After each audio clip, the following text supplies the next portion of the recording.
What's up, old souls? This is Reed from Everyman Vintage, and this is Storied Sounds, where we take a look at vintage instruments through the lens of the stories they bear, not so much the price tag that they carry. And this is Maggie. Or is this Maggie? Suffice it to say they are both Maggie, but we will get to that in just a second.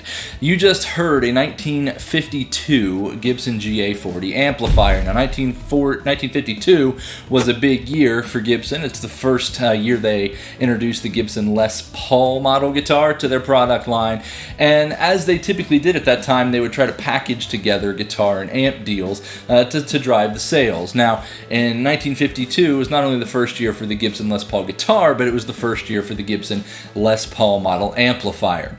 All right, and this was the Gibson GA-40 model. I have no idea why it's called the GA-40 model. It's certainly not 40 watts. It's your typical 5Y3 rectifier tube with a couple of 6 V6 power tubes.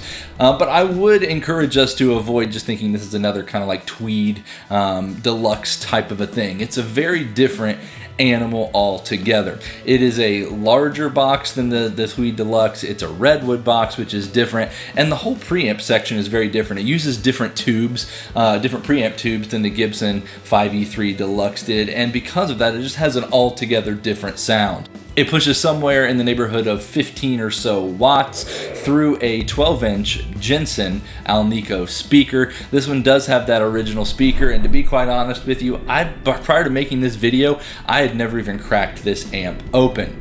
So this amp is a really cool thing. It's got an interesting vibrato circuit. It's not a gradual thing. There's a fast, a slow, and a medium, and you just click through that on the knobs. It has several different inputs, but one channel, and what you just heard was the microphone input, because that is a gainier channel, and I think it's a little bit better for getting some distorted electric guitar tone through it.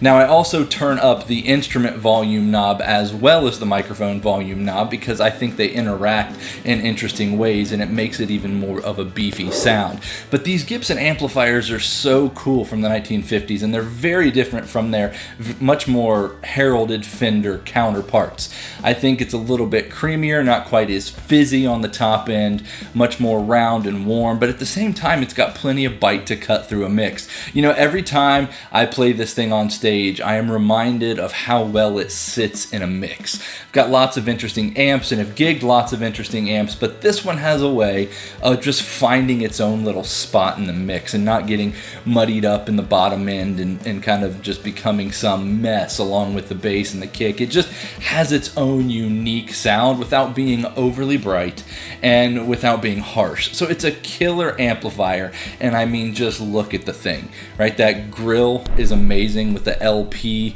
kind of script logo there. Even says Les Paul on it, just like it would on the headstock of a Les Paul guitar. It's just super cool. To me, it looks like an old fireplace more than it looks like a vintage amplifier, but either way, it's a dandy. Now, again, this is all about the stories behind the instruments, not just the instruments themselves, and this is one of the most special instruments I have access to.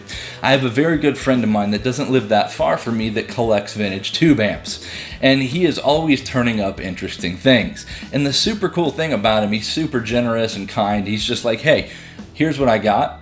Why don't you come get it and play it? And I've done this many times, from early Tweed Deluxes to Fender Super Reverbs to Ampegs to all kinds of interesting things that he turns up. He turned this one up and said, hey man, you need to hear this. Now, I had recently acquired the guitar that you heard in the demo there at the top of the video. It's a 1967 Gibson ES335. I wanted to show it to him. So he texted me a picture of this Gibson amp he found. I'm like, well, I gotta try that. So I brought the 335 to show him, and when I plugged it in, immediately I was like, this is different. This doesn't sound like anything else. This doesn't sound like any of my other amps. This doesn't really sound like anything I've ever even heard before, and I knew it was something special. So I said, hey man, how much do you want for this thing? And now here's the thing, he doesn't really sell amplifiers. He loves to collect them, but he doesn't typically flip them or sell them. He said, man, just take it and play it, and that'll be fine. Just take it and play it, and you know, if I ever need it, I know where I can come get it. So I'm like, fine, I'll take it and play it. So I go home, and after about 2 days of playing this amplifier, I'm like, listen, I need this amp. It just sounds magical with the 335, and it's a unique thing. I need it. So I texted him and said, I know you don't normally sell amps, but I need a number. Like, I gotta have this amp. How much will you sell it to me for? And then he did something that I think is really powerful, that speaks to how important vintage gear can be. See, these are not just instruments that make great music. They are that. And they have so much value in that utility. But I think the connections that get established between people around the gear and the stories they bear, that's where the real meaning is. And he said, you know what? He said, Reed, I lost my mom a couple of weeks ago to cancer. And if you make a donation in my mom's name to St. Jude's, you can have the amp. And I was like, whoa. Like, I had to hit the pause button for just a second, because I needed to make sure that this was all on the up and up. I wanted to make sure, I knew I wasn't taking advantage in any way, but I just wanted to make sure that everything was square. I said, whoa, I really appreciate that offer. Let me think about that for just a few days and I'll get back with you.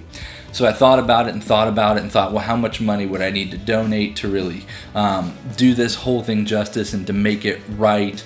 And what gear do I have that I can sell to kind of do that? So I thought about it for a couple days, and I texted him back and I said, man, it would be an honor to make a donation in your mom's name and to have the amplifier. So that's what I did. I had some gear that I ended up selling. I took the proceeds from that sale and I donated it to St. Jude's in his mom's name. Come to find out, this is Maggie. This is his mom. And this is such a beautiful thing to me, because everyone in my band refers to this amp as Maggie. The amp is just Maggie. And so everywhere I take it, I feel as though she is along with us. I feel like it's honoring her memory. I feel like it's honoring my friendship with my amp collecting buddy. And I just feel that that's what it's all about. Like, she is alive in our memories and in our hearts, as long as that amp is out there kicking and tearing up speakers across the country. And so I just love this amplifier for that reason, and to me, this is what it's all about. So I'll finish that demo now and take you out. Enjoy the overdriven tones of Maggie, the 1952 Gibson GA-40 amplifier. Now make sure you like and subscribe, all the usual stuff. I don't want to talk about that. Just enjoy the amp. Have a great rest of the day, and I'll see you guys next time.